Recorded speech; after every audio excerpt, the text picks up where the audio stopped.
My Catholic Faith, Lesson 118, Sins Against Truth. The greatest calumnies were spoken when false witnesses testified against Jesus before Caiaphas. The high priest gave ear to the calumnies and condemned our Lord to death, although he knew him to be innocent. People who gossip and spread tales that detract from the reputation of someone have much to answer for. He who speaks against a brother or judges his brother speaks against the law and judges the law. What is a lie? A lie is something said for the purpose of deceiving others, which we know or suspect to be untrue. A lie expresses opposition between one's word and one's thought. It implies the intention to deceive by stating what is false. Lying is a sin even when it may be the means of effecting much good. We must not commit evil in order to obtain good. A malicious lie is told for the purpose of injuring someone. It is by its nature a mortal sin. It becomes venial when the injury done is slight. A lie taken under oath is perjury, a mortal sin. An officious lie is told to avert evil from oneself or others. It is called a white lie.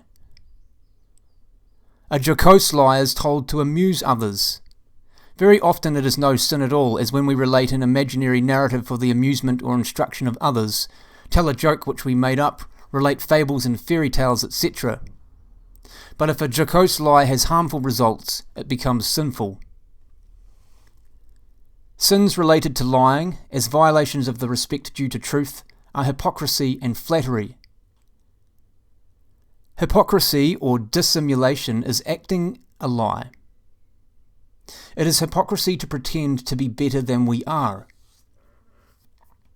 It was hypocrisy of Judas to kiss our Lord like a friend, when it was only to betray him. Those who are outwardly pious but lead lives of sin are hypocrites. They resemble Satan, who can assume the form of an angel of light.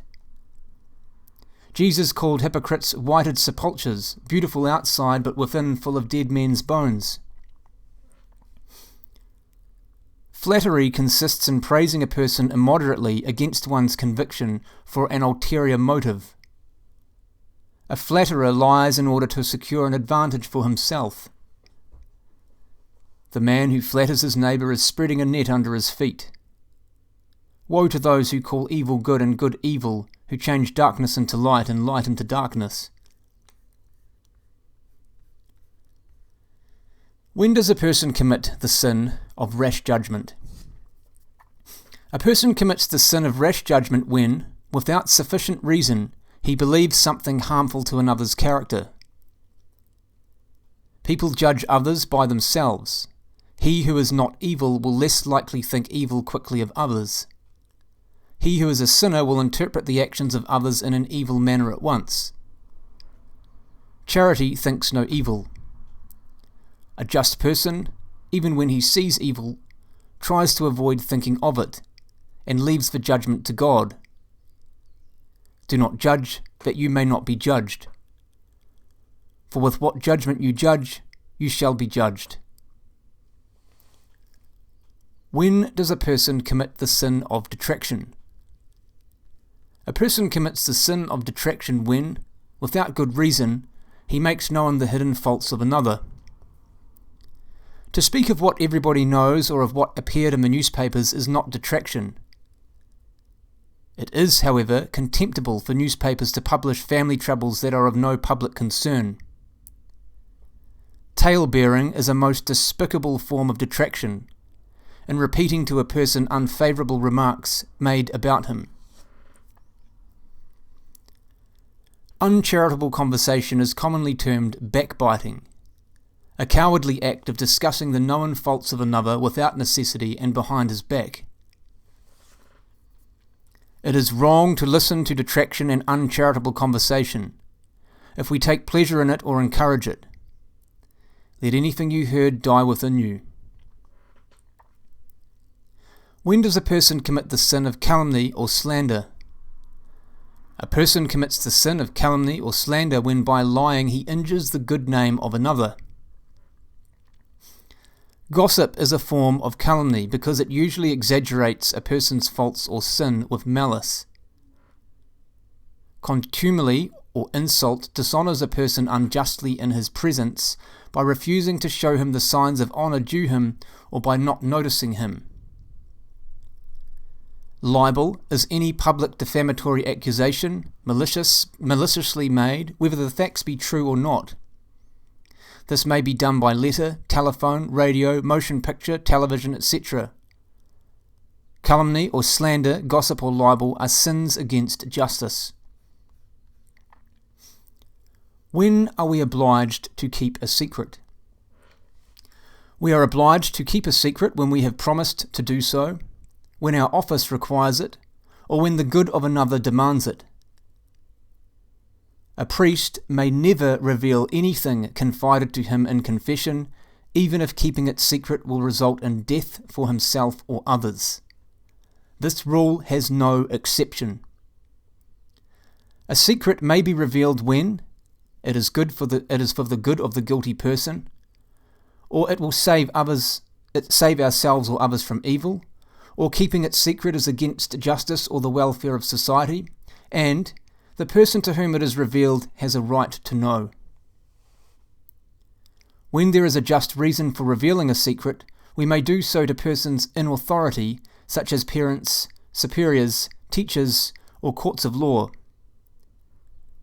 Serious faults should be made known to parents, teachers, and superiors who may be able to correct them. Care should be taken to avoid exaggerating faults. It is wrong to read another person's letters without permission. Eavesdroppers are contemptible. A tattletale is despicable. What must a person do who has sinned by detraction or calumny, or has told a secret he is bound to keep? A person who has sinned by detraction or calumny, or who has told a secret he is bound to keep, must repair the harm he has done to his neighbour as far as he is able. If the offence was made before others, we must retract publicly.